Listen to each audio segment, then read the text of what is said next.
do the typical welcome back to the channel. I'll try not to make this too long, but decided just to kind of step away from the channel for a while. Just been really busy, and the shop, or the projects at the shop were kind of like really sporadic, so I couldn't really put together good videos just because getting parts has been a struggle, and amongst other crap going on, it was easier just to kind of push this aside for now. And I know the 55 gasser we did that we unfortunately didn't get to finish was really big for the channel, and everyone seemed to really love it. So as you can see behind me and from the title of the video, my dad bought a 55. Fiberglass tilt front end, basically just a perfect blank canvas to build a gasser.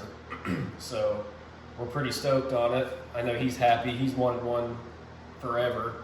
So I think now is the perfect time to get them because the prices just keep going pretty crazy. But we're pretty stoked to get started on it. We're just slowly accumulating parts, and I'm kind of coming at you from the future. So in this video, you'll see, I think, the front spreader bar and the spare tire delete panel I made. I know you can buy them, and you can buy the trunk pan with that panel already in it, but my friend who actually built the car to where it sits now, when he went to get the floor pan, they were all out of stock of the spare tire delete. So I just made a little panel myself, and you'll see that later in the video. But enough talk. I'll do a little walk around on the car real quick, try to keep this short so we can get into the work.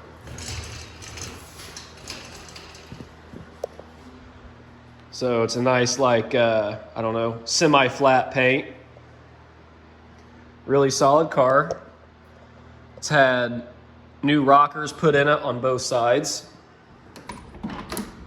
Full one-piece floor pan, brand new. It's got these really cool seats they used to use in gassers or in any kind of hot rod back then. I think they were out of the Ford vans, if I'm mistaken. If somebody knows, put it in the comments. I know it was out of a van, but I can't remember specifically which one. Got some little parts down here, trunk badge,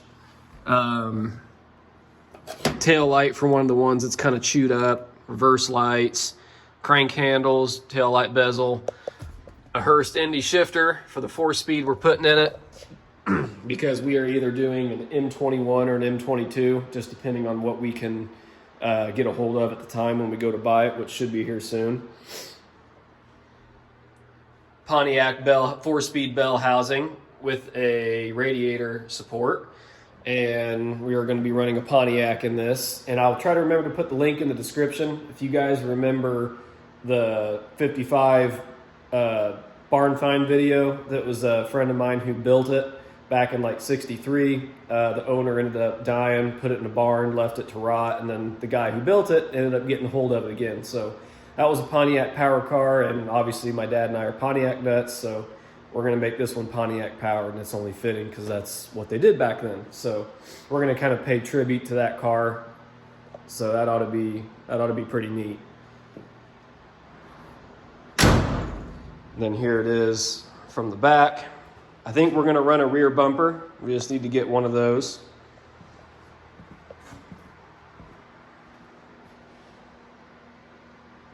And if you guys remember from all the other 55 videos, those are actually the wheels and tires we used for mock-up on that car. So this is what they belong to.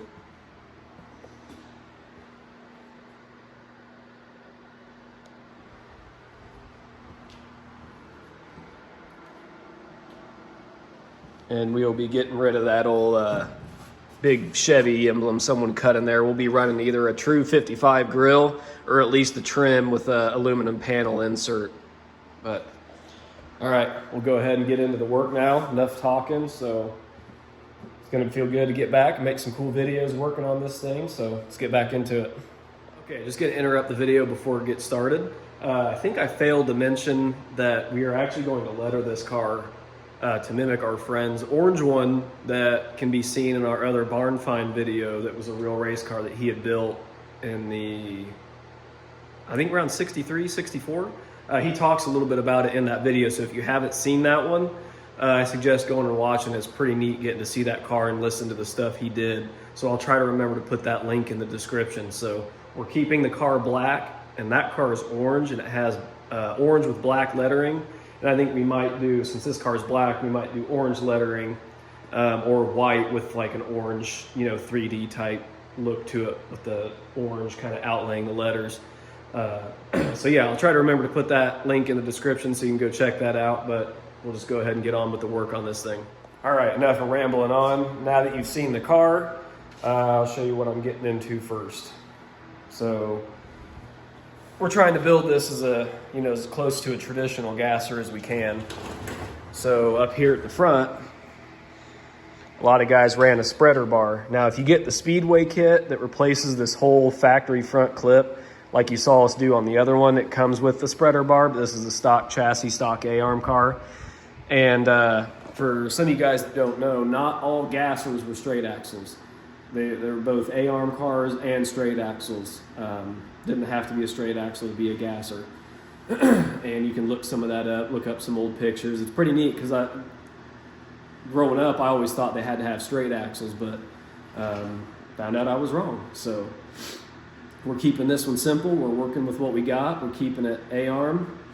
So right now, found some pipe over at my dad's, and this thing's like literally the perfect length. So let me see if I can get this in here real quick. So obviously it's a little long, but what that'll do is butt right up here to the end and butt right up in here to the end on this side, and then I'll weld it in place. So it ought to look pretty cool. But first and foremost, these little plates in here have separated a little bit on this side. You can see it moving. I'm going to re-drill these holes on both sides and spot weld them. So pull the welder out and get this thing knocked out. All right, got the front of the car covered up so the welding sparks and stuff don't get on the paint or anything else. So I'm going to go ahead and get the drill out and get me some holes drilled in these, clamp these plates, and weld those back in place, and then start fitting this spreader bar. So now I am going to see how much I need to trim off of the actual spreader bar itself. So I'm going to measure this and then get that spreader in there and see how it looks, see how level it is, and just try to set it up to where it looks right. And I hope none of these front frame rails are tweaked, because if so, it'd be sitting in there all goofy. So we're going to do a little mock-up and see what we can get it to look like. All right, before I get too much further, as I just showed you, I got those little plates tack welded back in place.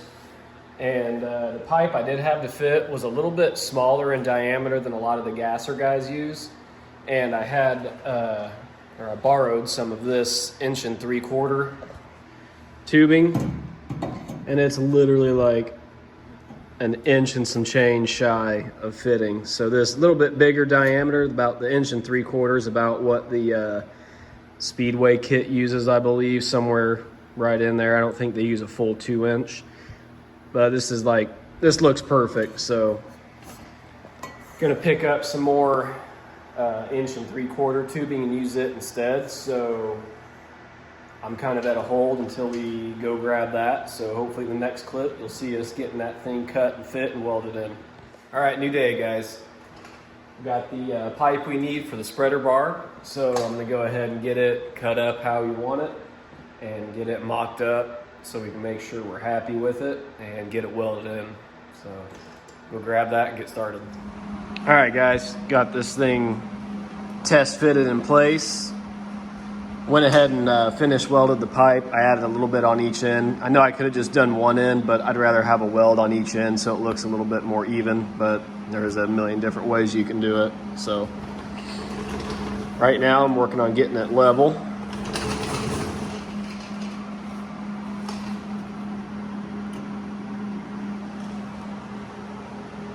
So pretty close, almost got it perfect. So gonna go wrap this thing around, check it every which way, and then what I'll do is when it's really close, I'll probably tack weld one side, keep checking it and bump it around if I have to, and then weld the other side, and then we should be good to go.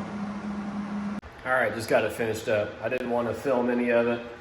Well, I guess I could have set it up further away, but when I weld stuff this hot, I don't like my phone being anywhere near it, because I'd rather not destroy my cell phone. So here it is, all finished up. Got it all. Was able to get little beads in here.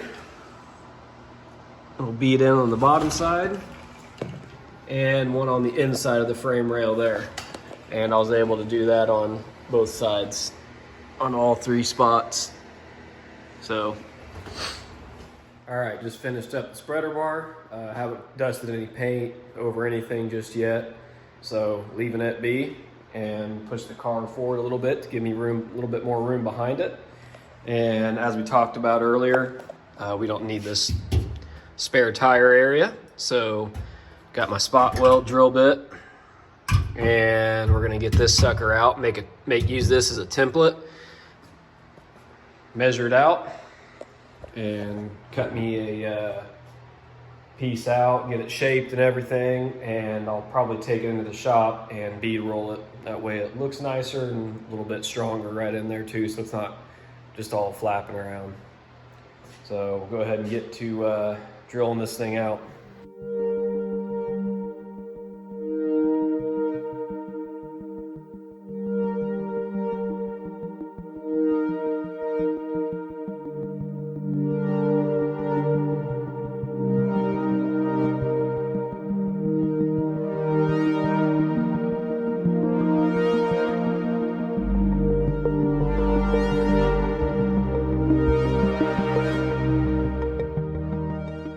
All right, as you saw in the time lapse there, got all the spot welds drilled, and then I went ahead and cleaned the edge up. Went through on this one here and that one there, but nothing the old welder can't fix. So that's all prepped and ready. And I just also busted out the welder and threw some nice stitch beads on this guy. That way she stays tight. I know you're supposed to spot weld them right here, but being that it was already in place, I didn't want to accidentally come through the outer portion. So threw some nice little stitch beads on that guy. Got that in, and just went over to my piece of sheet steel, used my pneumatic shears, and got this piece cut out. And what I'm going to do is basically clamp it over that guy and trace it from the bottom side. And then we'll cut out our shape for our spare tire deal, get it all in place, and probably get the spot weld holes drilled potentially, or I might wait till the shop and use my pneumatic punch for the spot weld holes. It might be easier. And then throw a couple bead rolls in it, and it'll be good to go after that. All right, as I said, we got that cut out and got the vise pulled out. And we put the tub in here. And as you can tell, we got it form fitted.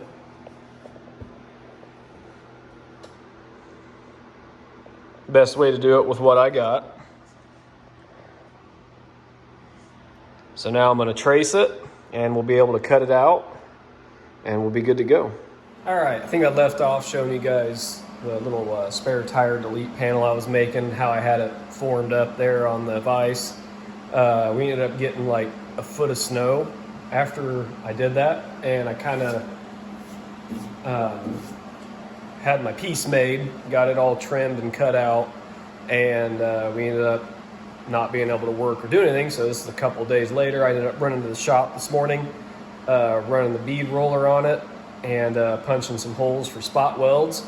And I just got the thing finished up, so I wish I would have been able to show a little bit more of that, but didn't have much time. So here's the finished product.